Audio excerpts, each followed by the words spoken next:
प्रभु यीशु मसीह के नाम में आपको अनुग्रह, शांति और आशीष मिले।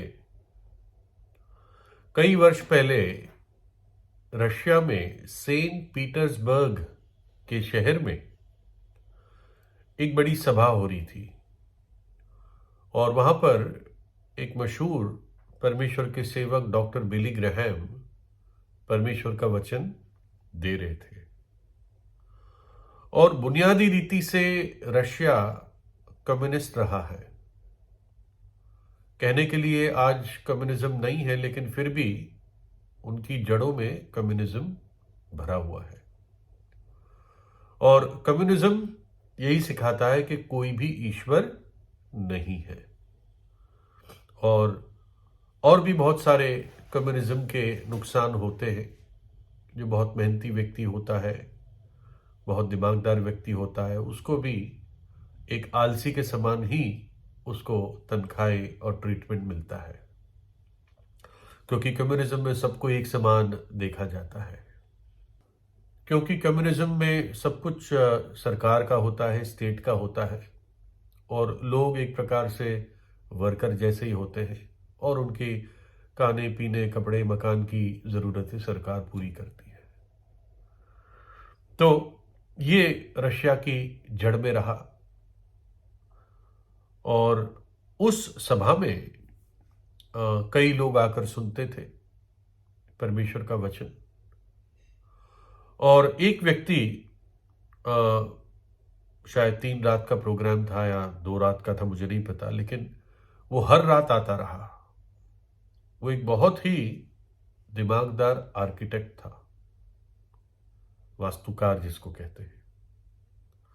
और वो आकर प्रभु यीशु के बारे में सुनता और बड़ा कंफ्यूज होकर अपने घर जाता। निश्चित रूप से डॉक्टर बिली ग्रैहम ने जो प्रभु यीशु के दावे प्रस्तुत किए, उनको सुनकर ये व्यक्ति बहुत हिल सा गया, क्योंकि ये नास्तिक था। लेकिन जो बातें उसने सुनी उन दिनों में, उन रातों के प्रोग्राम्स में, उससे वो हिल सा गया कि क्या ये सच हो सकता है प्रभु यीशु के बारे में। है ना, जो प्रभु यीशु ने कुछ दावे खुलेआम अपने वचन में बताए, वो इस प्रकार से है। प्रभु यीशु ने कहा, मार्ग, सत्य और जीवन मैं ही हूं।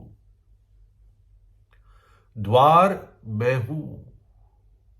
जो मेरे द्वारा प्रवेश करेगा वो चारा पाएगा और उद्धार पाएगा, बच जाएगा। मैं अच्छा चरवाहा हूं। अच्छा चरवाहा अपनी भेड़ों को जानता है। मैं अपनी इच्छा से और सामर्थ्य से अपने प्राण को देता हूं और अपनी इच्छा से अपने प्राण को वापस लेता हूं। मैं ही पुनरुत्थान और जीवन हूं। मैं जीवन की रोटी हूं जो स्वर्ग से उतरी है। जो कोई मेरे पास आएगा वो कभी भूखा ना होगा, और जो मुझ पर विश्वास करेगा वो कभी प्यासा ना होगा। मैं सच्ची दाखलता हूं और तुम डालियां हो। मैं जगत की ज्योति हूं। जो कोई मेरे पीछे होलेगा वो अंधकार में ना चलेगा, परंतु जीवन की ज्योति पाएगा।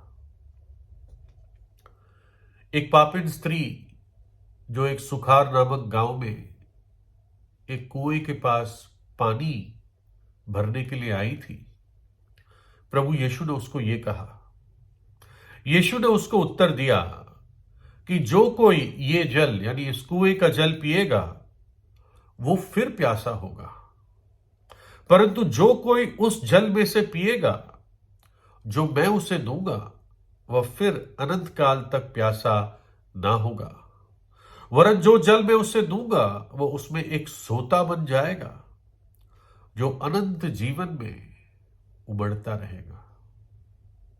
एक और जगह, जो मुझ पर विश्वास करेगा जैसा पवित्र शास्त्र में आया है, उसके हृदय में से जीवन के जल की नदियां बह निकलेगी।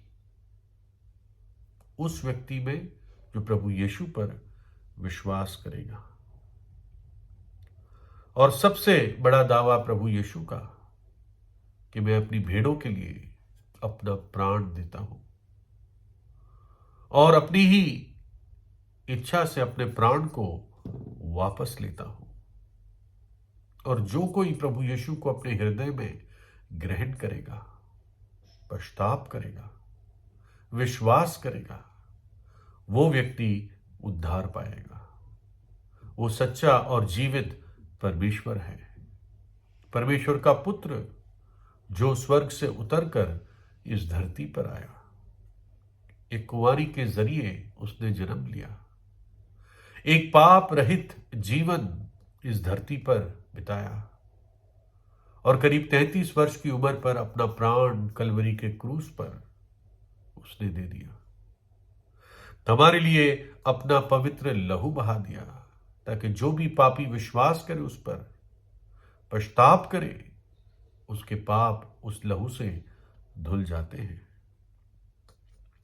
तो इन सारी बातों के बारे में सोचकर वो जो आर्किटेक्ट था वो बहुत गहरी सोच में पड़ गया। और ये सवाल कि तुम यीशु के साथ क्या करोगे, शायद इस सवाल से वो जूझ रहा था। लेकिन उससे और बढ़कर उसके सामने ये सवाल आ रहा था, क्या मैं वास्तव में अक्लमंद हूं या मैं बेवकूफ हूं? क्या मैं साधारण व्यक्ति की तरह सोचता हूं या मैं पगला गया हूं? क्योंकि एक नास्तिक भी कहीं ना कहीं जानता है कि ऐसा हो नहीं सकता कि ये सारी चीजें अपने आप आई, है ना। निश्चित रूप से सृष्टि करता है और बाइबल कहती है वो सृष्टिकर्ता प्रभु यीशु है। तो एक दिन वो नहा रहा था और पता नहीं कैसे, क्योंकि सच्चा खोजी था, मानो कि परमेश्वर ने इसके मन को, बुद्धि को, इसके जीवन को स्पर्श किया। और उस नहाते समय जो वो अपने मुंह पर पानी डाल रहा था, एकदम उसने आकाश की तरफ देखा और उसने ये प्रार्थना करी, प्रभु यीशु मसीह मेरे पापों को क्षमा कर दे। और उसी क्षण उसका उद्धार हुआ, उसके पाप क्षमा हुए और वो एक जो पाप में आदम के वंश का था, जैसे मैं और आप सब है, अब वो मसीह यीशु में प्रवेश कर चुका, उसके परिवार का एक सदस्य बन गया, एक पापी से एक संत बन गया परमेश्वर की दृष्टि में, श्रापित से आशीषित बन गया, मृत्यु से निकलकर जीवन में प्रवेश किया, अंधकार से निकलकर रोशनी में प्रवेश किया। और ये सवाल हर एक के सामने है, यीशु के बारे में क्या करोगे? उसको ग्रहण करोगे या उसका इनकार करोगे?